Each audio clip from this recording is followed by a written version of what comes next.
Gold trusted gold buyers తాకట్టులో ఉన్న బంగారాన్ని విడిపించి ఈ రోజు ఉన్న మార్కెట్ ధరకే కొనబడును. మరిన్ని వివరాలకు సంప్రదించండి 7771077720. Welcome to RTV. నేను మీ గయాజ్ని. పోలీసు తూటాలకు అమరుడైన కామ్రేడ్ రియాజ్ ఉరఫ్ వెంకటేశ్వర్లు సతీమణి లక్ష్మీదేవి ప్రస్తుతం మనతో ఉన్నారు. ఆయనతో మాట్లాడతాం. నమస్తే. నమస్తే అండి. మేడం చెప్పండి, అంటే కామ్రేడ్ రియాజ్ గారు పోలీసు తూటాలు కంటే ఎన్కౌంటర్లో అమరుడై నేటికి 20 సంవత్సరాలు అవుతుంది. అసలు రియాజ్ గారి కుటుంబ నేపథ్యం? మొదటిగా బదనకల్ అమరులైనటువంటి రియాజ్, రాజు, విజయ్, గౌతమ్లకు విప్లవ జోహార్లు అర్పిస్తూ నేను మొదలు పెడతాను. కామ్రేడు రియాజు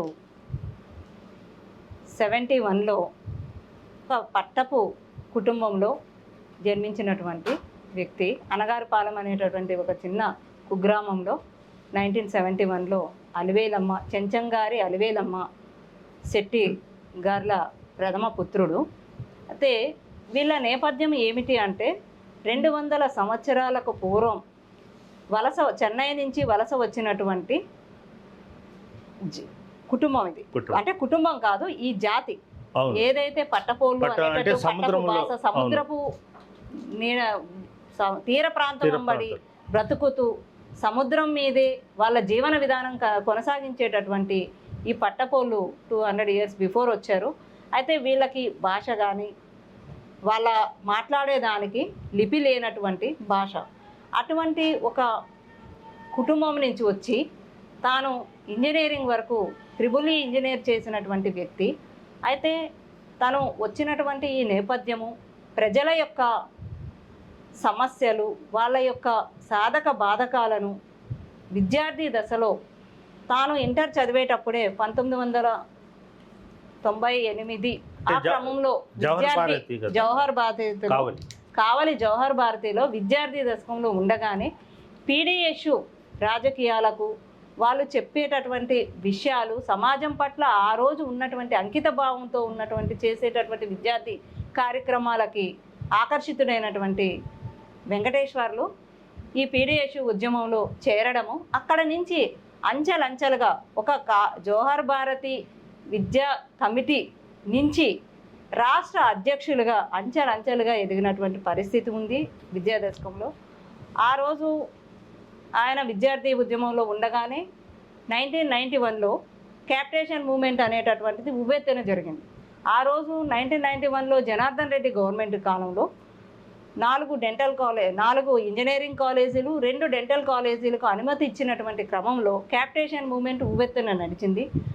నడవడమే కాకుండా తాను టెక్నికల్ కోఆర్డినేషన్ కమిటీ, ఇప్పుడున్నటువంటి ఉమ్మడి తెలుగు రాష్ట్రాలకి ఆ రోజు ఏపీగా ఉంది కాబట్టి దానికి టెక్నికల్ కోఆర్డినేషన్ స్టేట్ కమిటీ కన్వీనర్గా ఉన్నాడు.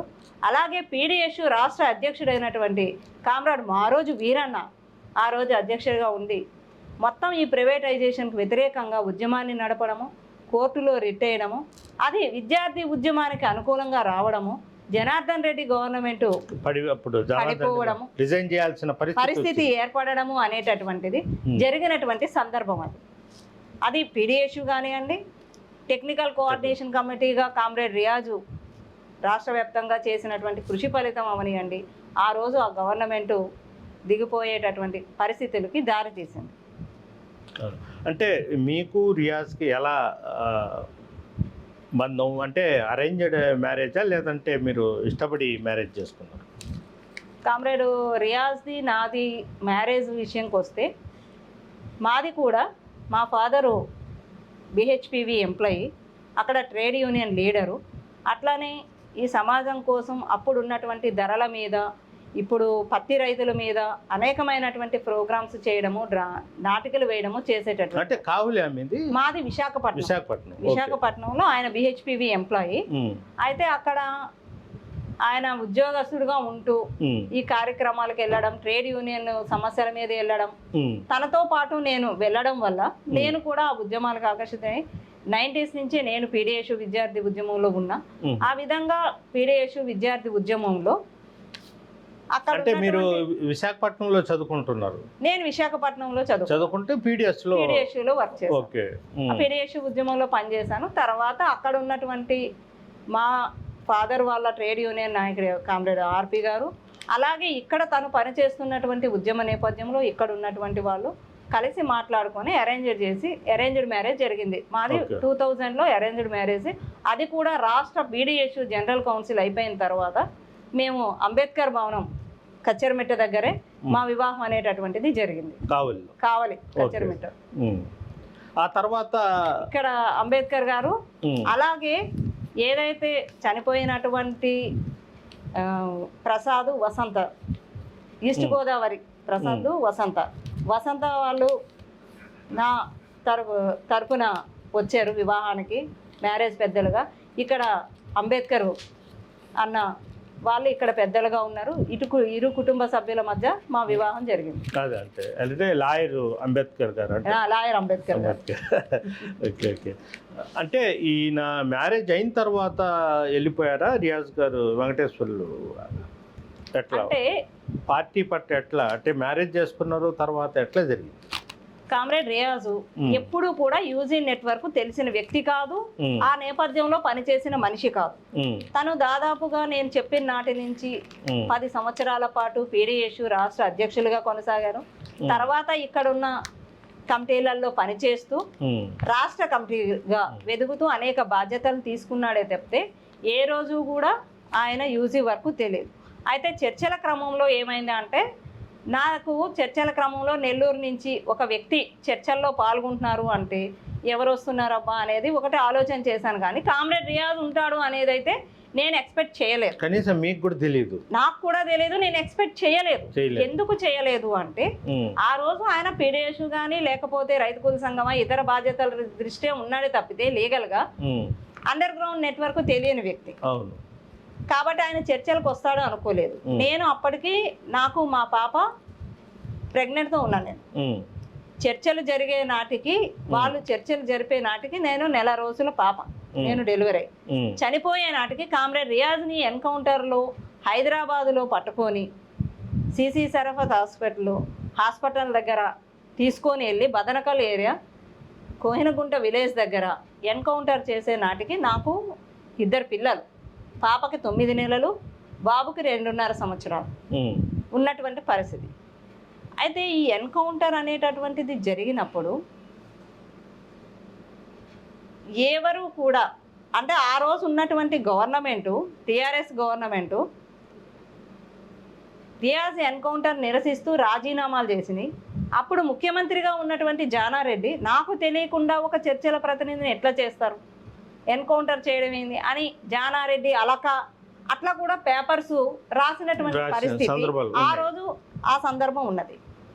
అయితే ఏంటంటే ఈ చర్చలు జరిగిన క్రమంలోనే ఒక ఇంటర్నేషనల్ చర్చలు అనే అంశమే ఒక దూతన, ఇప్పుడు ప్రజలకి పక్షాల నుంచి వచ్చినటువంటి ఒక దూత, ఈ దూతను చంపడం, చర్చలకి వచ్చినటువంటి వ్యక్తిని అనేటటువంటిది ఆ రోజు అందరూ కూడా దాన్ని ఇండియాలోని నేషనల్ మీడియా మొత్తము ఒక అంశంగా ఉన్నటువంటి విషయాన్ని. అవును. కానీ ఆ రోజు ఉన్నటువంటి పరిస్థితులు కానివ్వండి, ఎవరు కూడా దీన్ని ఒక చట్టబద్ధమైనటువంటి అంశంగా కానీ, ఇప్పుడు మధుసూదన్ రాజు ఎన్కౌంటర్ జరిగినప్పుడు గతంలో హైదరాబాద్లో తీసుకొని ఆయన్ని చంపేసినప్పుడు కన్నాభిరామన్ గారు కోర్టులో రిట్టేసి ఎఫ్ఐఆర్ చేయండి, దాన్ని ఒక హత్యగా చేయండి. ఇదే కాదు, ఏ ఎన్కౌంటర్ జరిగినా కూడా ఆ ప్లేస్ని విజిట్ చేసి ఆ ఎన్కౌంటర్స్ రియల్గా జరిగిందా, ఎట్లా జరిగింది అనేటటువంటిది ఒక నిజ నిర్ధారణ చేసి దాన్ని కూడా ఒక మర్డర్గా క్రియేట్ చేస్తూ దాని మీద ఎంక్వైరీ చేయాలి అని చెప్పి ఆయన ఎంతో చేశారు. తర్వాత క్రమంలో ఇట్లా ఎన్కౌంటర్ జరిగితే బాలగోపాల్ సమక్షంలో శవాల స్వాధీన, గద్దర్ సమక్షంలో అంటే ఎన్కౌంటర్ జరిగినటువంటి డెడ్ బాడీస్ని తెచ్చుకునే పరిస్థితి లేని క్రమంలో శవాల స్వాధీన కమిటీ అని చెప్పి అది అలా రూపాంతరం చేసి అమరవీరుల బంధుమిత్రుల కమిటీగా రూపాంతరం చెందింది. అంటే ఒక వ్యక్తి ప్రజల కోసం తన ప్రాణాలను అర్పించినటువంటి వ్యక్తి ఏదైతే రియాజ్ ఉన్నాడో ఆ రియాజ్ ఇంటర్నేషనల్ లెవెల్గా గుర్తింపు చెందినప్పుడు అంత ఎక్కువగా ప్రతిస్పందన అనేటటువంటిది ఆ రోజు రాకపోవడం, చట్ట ప్రకారంగా చర్యలు తీసుకోమని కానీ, లేదా అక్కడ ఉన్నటువంటి అన్ని పార్టీల వాళ్ళు ఇది ఒక అంశము, దీన్ని మనం ఒక ఉద్యమంగా చేయాలి అనేటటువంటి నేపథ్యంతో చేసి ఉంటే గనక ఇప్పుడు ఏదైతే కగారులో జరుగుతూ ఇన్ని ఎన్కౌంటర్లకు దారి తీస్తూ మళ్ళీ చర్చల ప్రక్రియ మొదలవ్వడము అనేటటువంటిది జరిగి ఉండకపోవచ్చును అనేటటువంటిది నా యొక్క ఆలోచన, నా యొక్క అభిప్రాయం. ఇప్పుడు కామ్రేడ్ రియాజ్ కీలక పాత్ర చర్చల్లో అనేది అప్పట్లో అసలు ఒక్కసారిగా కనిపించాడు, నెల్లూరు చెందిన వ్యక్తి అని. టోటల్ ఇది జరిగిన ఒక 2-3 నెలలకైనా కదా ఎన్కౌంటర్ జరిగింది. 9 నెలల కాలం. 9 నెలలు. 9 నెలలు. అయితే ఈ 9 నెలల కాలం పట్టింది.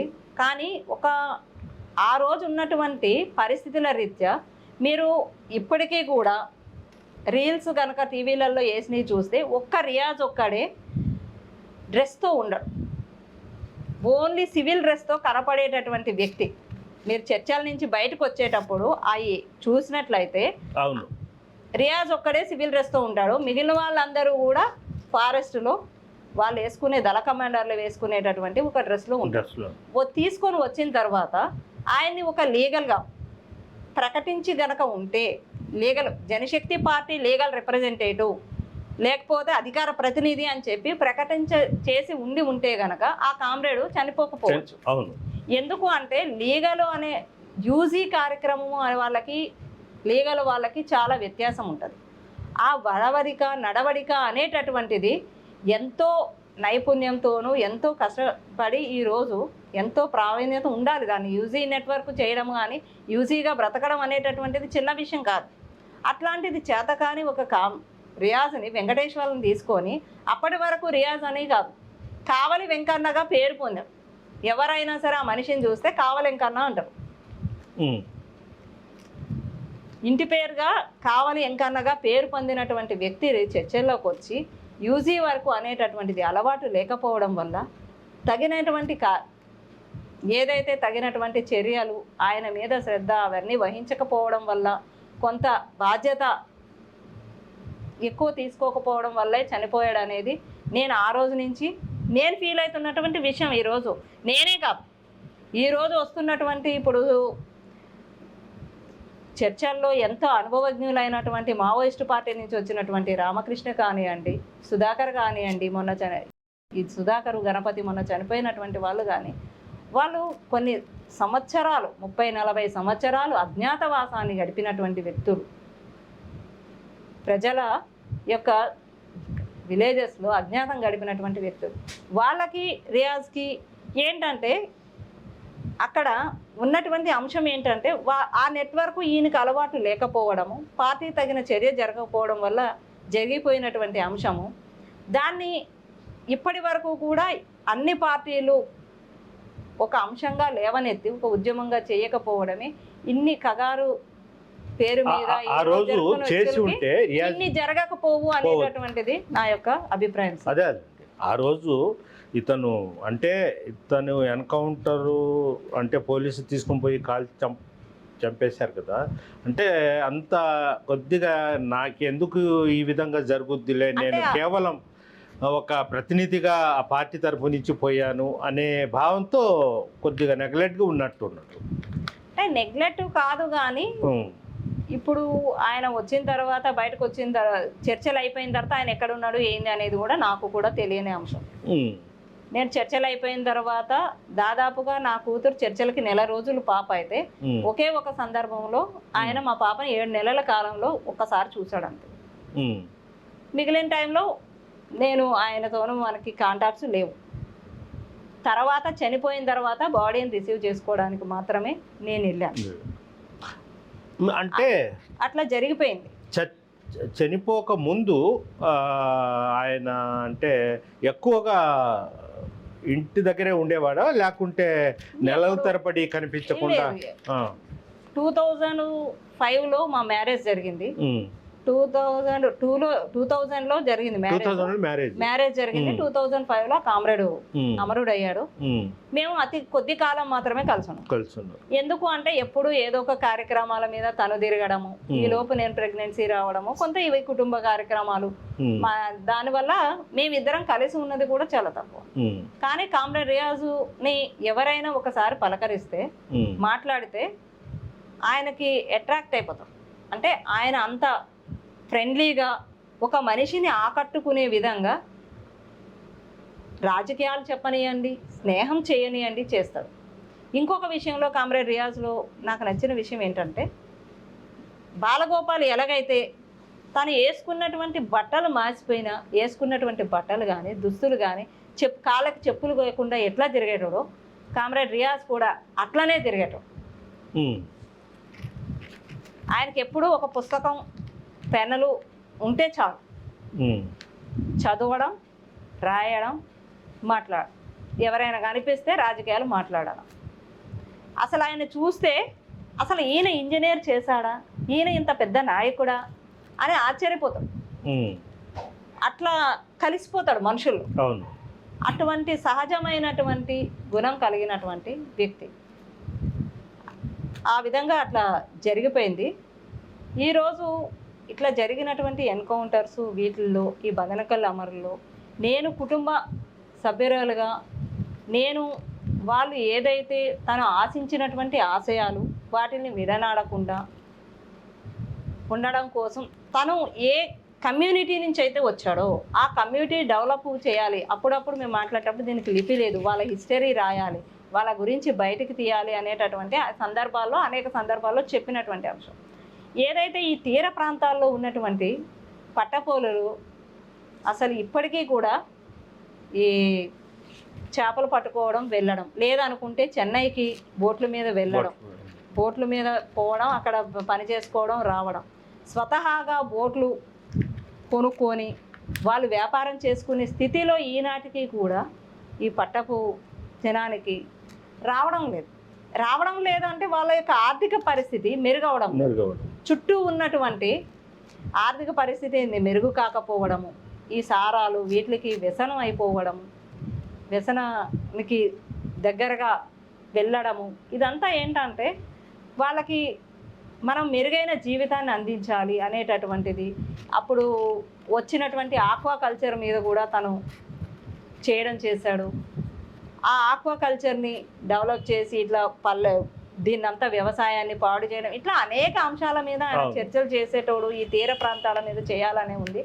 ఆ నేపథ్యంలో నేనేమనుకున్నా అంటే, కామ్రేడ్ రియాజ్ చనిపోయిన తర్వాత తన పేరు మీద అమరుల రియాజ్ బంధువులు మిత్రులు అంటే ఆర్గనైజేషన్ అనేటటువంటిది కాకుండా మా బంధువులు, తనతో పనిచేసినటువంటి చదువుకున్నటువంటి మిత్రులతో ఒక ట్రస్ట్ రూపం అవనియండి, ఏదైనా రూపం అవనియండి, ఫస్ట్ విద్యార్థులకి హెల్ప్ చేద్దాం అనేటటువంటిది ఒక చిన్న కార్యక్రమం లాగా గత సంవత్సరం నేను చాక్చర్ల స్కూల్లో చేశాను. ఈ సంవత్సరం సత్రం స్కూల్లో, ఎందుకంటే ఆ సత్రం చుట్టూ దాదాపు 5 విలేజెస్కి సంబంధించి ఒక జెడ్పీఏ స్కూల్ ఉంది. కావలి మండలము, కొత్త సత్రం. అంటే ఆ చుట్టుపక్కల మా పట్టపోలు ఎవరైతే ఉన్నారో ఆ గ్రామాలకి సంబంధించి 5 విలేజెస్కి సంబంధించినటువంటి పిల్లలు అక్కడ చదువుకుంటున్నారు.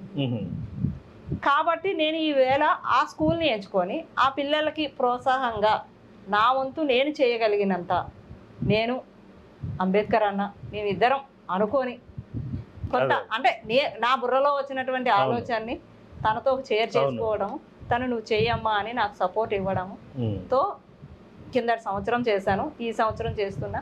ఫ్యూచర్లో దీన్ని ఈ విధంగా కొనసాగించి పట్టపోల నుంచి వచ్చినటువంటి ఒక వ్యక్తి ఆ రోజుల్లో ఇంజనీరింగ్ చేసినటువంటి వ్యక్తుల్లో ఆయన ప్రథముడు.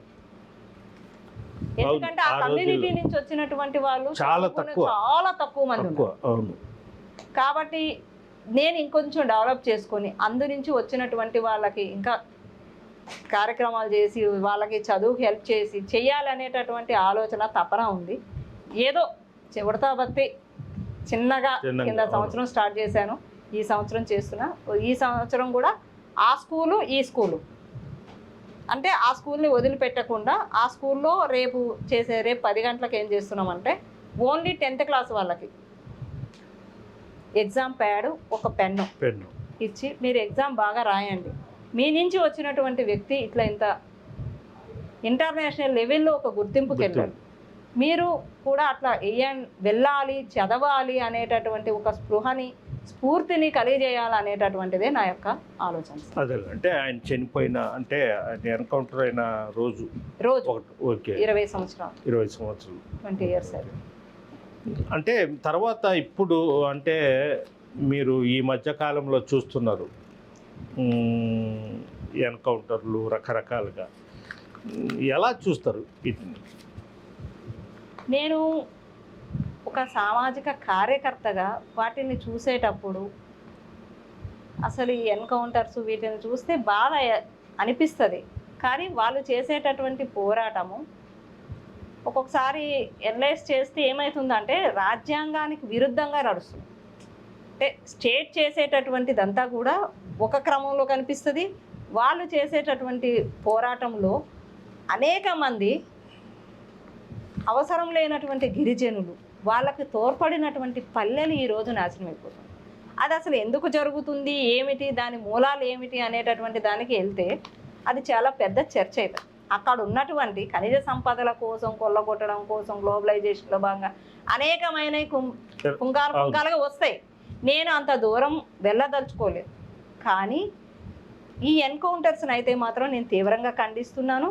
అలాగే ఆ పల్లెల్లో ఉన్నటువంటిది చనిపోయినటువంటి కుటుంబాలు ఎవరైతే గిరిజన గ్రామాలు ఉన్నాయో వాళ్ళని కూడా గుర్తించాలి, వాళ్ళకి కూడా ఎక్స్‌గ్రేష్ ఇవ్వాలి, వాళ్ళ యొక్క మెరుగైన జీవితాన్ని ఈరోజు మెరుగుపరచడం కోసం ప్రభుత్వాలు చర్యలు తీసుకోవాలి. ఎందుకంటే అట్లా చర్యలు తీసుకోకపోవడం, ఒక దానిని పట్టించుకోకపోవడం, కాకపోతే అక్కడ గనులు ఇవి ఉన్నాము కాబట్టి వాటి దగ్గరికి వెళ్ళడం, ఆ ప్రజల్ని తొలగించడం అనేటటువంటిది మనం కొన్ని సినిమాలు చూస్తే సినిమాలలో చూపించినట్టే ఈరోజు అక్కడ కూడా నడుస్తూ ఉంది. కానీ ఇవి పెద్ద అంశాలు, నేను వీటిని చర్చ చేయదలుచుకోలేదు. నా పరిధి ఏంటి అంటే ఇప్పుడు నేను నా పిల్లలు నా కుటుంబంతో పాటు సమాజం కొద్ది నేనైతే అడ్వకేటు, నేను అంతకుముందు పీజీ చేశాను, ఎంకామ్ చేశాను, కానీ రియాజ్ ఎన్కౌంటర్ తర్వాత లా చేశాను. దాన్ని బయటకు తీయాలి, ఒక కేసు వేద్దాము అని చేశాను. కానీ ఈ 20 సంవత్సరాల్లో నేను కూడా ఆ కేసు విషయంలో చేయలేకపోయినా. ఎందుకంటే నేను దాదాపుగా సిరిసిల్లకి 4-5 సార్లు వెళ్ళాను, ఎఫ్ఐఆర్ కాపీ ఎతికాను కోర్టులో, ఆ ఎఫ్ఐఆర్ కాపీ దొరకలేదు నాకు. కానీ ఆ ఎన్కౌంటర్ చేసిన వాళ్ళు అనేకమైనటువంటి రాజకీయ అవతారాలు ఎత్తడము, అవన్నీ రాజకీయాలు కథకాలు నడుస్తూనే ఉంటాయి. ఒక చర్చల్లో కీలక పాత్ర పోషించిన వ్యక్తిని ఎన్కౌంటర్లో చంపేయడము, దీని మీద మీలాంటి వాళ్ళు మొత్తం కూడా ఇది బూటకపు ఎన్కౌంటర్ అని చెప్పడం, జానారెడ్డి కూడా నాకు తెలియకుండా జరిగింది అని కొన్ని అసంతృప్తి వ్యక్తం చేస్తూ పత్రికల్లో రావడం జరిగింది. అలాంటి అప్పుడు ఎఫ్ఐఆర్ కాపీ కూడా లేకపోవడం అంటే ప్రభుత్వము అప్పట్లో హోమ్ మినిస్టర్ అంతా డ్రామాలు అనుకోవచ్చా? ఇక ఏం అనుకోవచ్చా అనేటటువంటిది నేను చెప్పే కంటే కూడా జనాలకి తెలుస్తారు. నా నోటితో నేను చెప్పనవసరం లేదు, ఎందుకంటే జనం కూడా అన్నీ పరిశీలిస్తున్నారు. ఇంకొక విషయం ఈ సందర్భంలో గుర్తు చేయాల్సింది ఏంటంటే, మొట్టమొదటిసారిగా రియాజ్ ఎన్కౌంటర్ జరిగినప్పుడు స్టేట్ ప్రకటించింది ఏమని, ఆ కుటుంబ సభ్యులు కోరితే నేను ఉద్యోగం ఇస్తాను, ఒక 5 lakhs ఇస్తాను అని.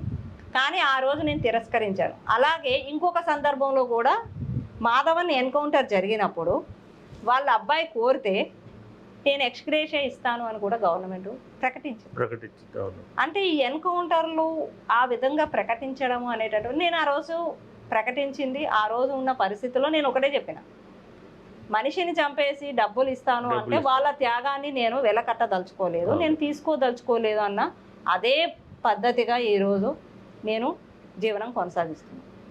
న్యాయవాదిగా ఉంటున్నా అంటే మీరు అంటే మీ హస్బెండ్ కామ్రేడ్ రియాజు ఏదైతే ప్రజల కోసము పోరాటం చేసి విప్లవ పార్టీ ఆ బాట పట్టారో ఆ ఆశయాలను నెరవేర్చడానికి మీరు పార్టీలో ఏమైనా? నేనైతే ఇప్పుడు ఎటువంటి పార్టీలోనూ లేను, నేను అయితే ఉండదలుచుకోలేదు.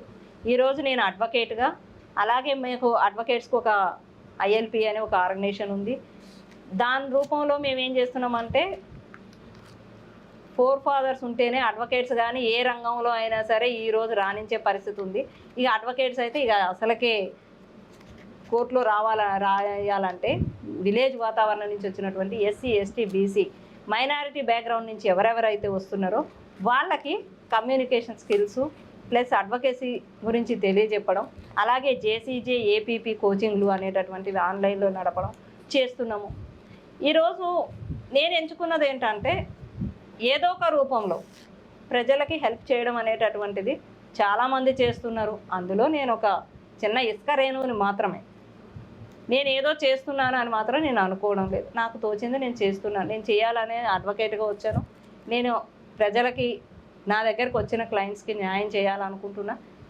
నాకు తోచిన పరిధిలో నేను నేర్చుకున్న పరిజ్ఞానంతో చేస్తున్నాను.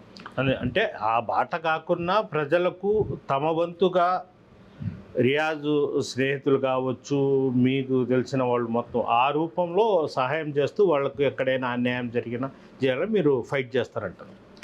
ఓకే. అంటే ప్రతి సంవత్సరం రియాజ్ చనిపోయినప్పుడు మీరు కావలికి వచ్చి కార్యక్రమాలు చేపడుతుంటారా? నేను రియాజ్ చనిపోయిన ప్రతి సంవత్సరం మొట్టమొదటి ప్రథమ వర్ధంతిని భారీ ఎత్తున హైదరాబాద్లో జరిపాం. పుస్తకావిష్కరణ చేశాము, అది జరిగింది.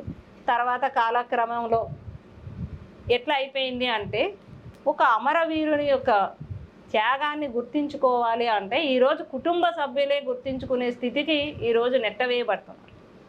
మేము నెట్టవేయబడుతున్నాం.